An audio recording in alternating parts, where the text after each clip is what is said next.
ஸ்ரீராம பக்த ஆஞ்சநேயர் கவசம் பாடி அன்போடு துதிப்பவர்க்கு உண்டாகும் நன்மை கோடி. பேராற்றல் கொண்டிருக்கும் மாருதி நீயே, உனை போற்றி பாட வந்தோம், நீ அருள் செய்வாயே.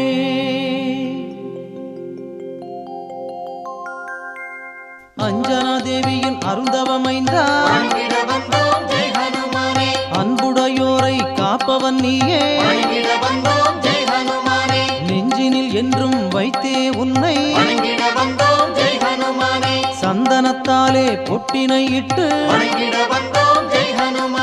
சிந்தையில் வந்து நிறைந்தவன் நீயே, காற்றினில் என்றும் கலந்திருப்ப